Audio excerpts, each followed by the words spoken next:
Rick and Morty Season 5 is finally on the way. From the looks of it, this could be the craziest season yet. Before we get into the Voltrons and Atlanteans and Blade timelines the new series is setting up, let's go back through the show's insane timeline so far. Rick Sanchez is one of those characters who gleefully refuses to be tied down to an origin story. Sure, we've gotten a bit here and there of what Rick's rep was like in the galaxy before the show began, but at this point, there's no telling if that's even our Rick at all. So let's just go with what we think we know because it's about as good as we can do.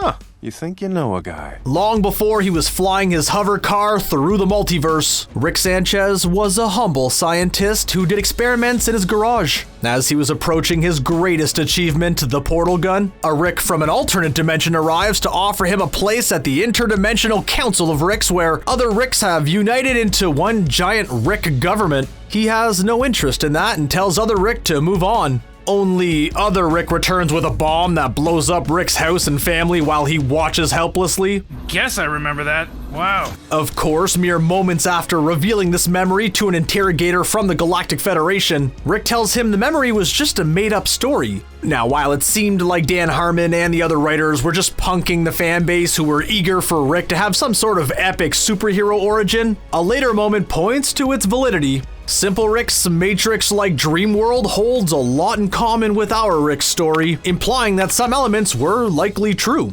From that point on, we've gotten a few epic details of Rick's adventures through the galaxy. At some point, he met his two closest friends, Bird Person and Squanchy. The three of them staged some sort of classic sci-fi rebellion against the Federation that made him into one of the galaxy's most wanted criminals. He's also spent that time making contacts like the obnoxious Gearhead, created horrific clone hybrids of historical figures, and built a theme park inside a man named Reuben just for the Pirates of the Pancreas. Listen, if the situation keeps darkening, do yourself a favor and pop by Pirates of the Pancreas. While he was doing all of these epic sci-fi adventures, his family was still at home. He was a mostly absent father, but did create a private world for his daughter Beth called Fruipyland. At some point, all of this adventuring destroyed Rick's marriage and his relationship with Beth. He would go on to have another serious relationship with the alien monster Unity that took over whole planets and connected their minds to hers. Ultimately, this relationship fell apart too, because Rick was a bad influence on the malevolent, mind-controlling alien. Decades later, Rick surprisingly returns to Earth to reconnect with Beth. He ends up living with Beth and her family, starting off all of the show's wacky adventures. While Rick says that he moved home to reconnect with Beth, he ends up forming a much closer relationship to his grandson Morty. These seeds aren't gonna get through customs unless they're in someone's rectum, Morty. They begin adventuring together, partly because Rick holds at least a little affection for his grandson, but also because Morty's utter lack of intelligence helps to mask Rick's genius like psychotic camouflage. That's about as sweet as Rick and Morty really gets. Most of their early sci-fi adventures are self-contained riffs on the high-concept movies or TV shows like Inception. The show took a turn in Rick Potion number 9, where the seemingly self-contained story, where Morty asks Rick for a love potion, ends up devolving most of the planet's people into twisted David Cronenberg-style monsters. Rick utterly fails to reverse this process, and ends up taking the two of them to a nearly identical Earth where the two of them were involved in a fatal accident. They bury their doppelgangers and spend the rest of the series thus far in a new universe. Eventually, Rick's past ends up coming back to bite him. He's framed for the attack on another Rick and hunted by the Council of Ricks, though this is eventually revealed to be a plot constructed by an evil Morty. Rick throws a house party where his best friend Bird Person gets in a relationship with Summer's friend Tammy. Eventually, they get married and the whole family attends. It's then revealed that Tammy was a secret agent for the Galactic Federation all along. She takes out Bird Person, and then the wedding is swarmed with soldiers. Rick and his family escape as the Federation completely conquers Earth.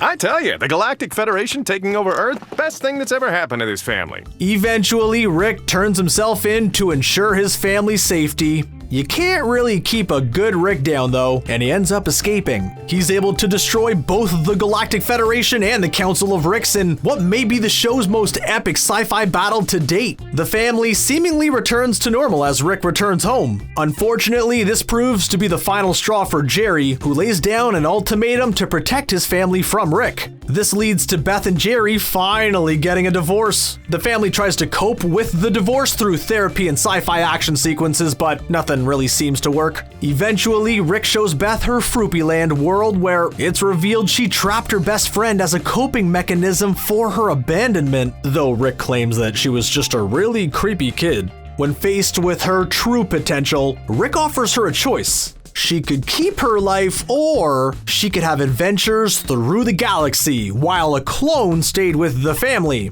The ending is left up in the air.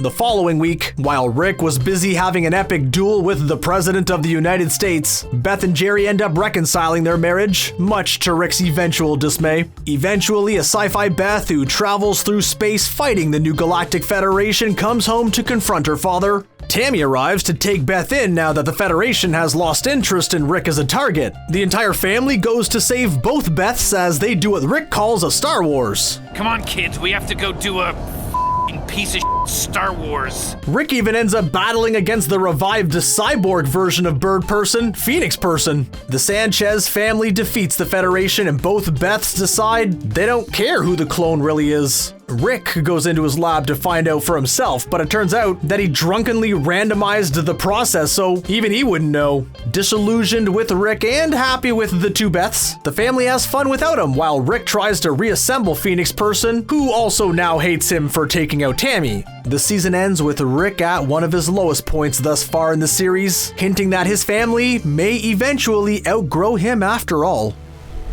Of course, this being Rick and Morty, the timeline is not that simple. While Rick's story has evolved over the last 4 seasons in an easy-to-follow linear fashion, the timeline itself is full of alternate universes, time loops, and a ton of angry snakes. For instance, the original Rick and Morty universe makes its return when Morty tries to show Summer just what the cost of Rick's adventures truly are. He takes her to his home where the world is still overrun with Cronenberg monsters that the Sanchez family hunt to survive. Rick has no doubt hundreds of other timelines that we've seen him alter the course of a race of sentient alien snakes, play through an entire man's life as a video game, and make a world for himself just to go to the bathroom. He is an endless source of chaos that is rampaging through the multiverse with no one to match him. Well, almost no one. The most notable universe the series has followed up with is the one that houses the Citadel, home of the Council of Ricks. After Rick seemingly destroys it as he's staging a prison break, the Citadel is rebuilt.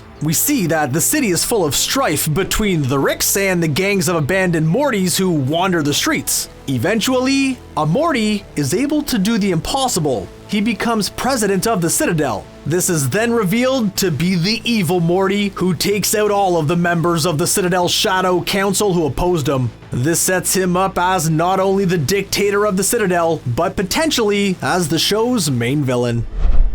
This season, like every season before it, will flip everything we know about this series on its head, and then flip it again just for fun. All I hope for is at least one episode with Evil Morty. Would that really be so hard, Dan Harmon?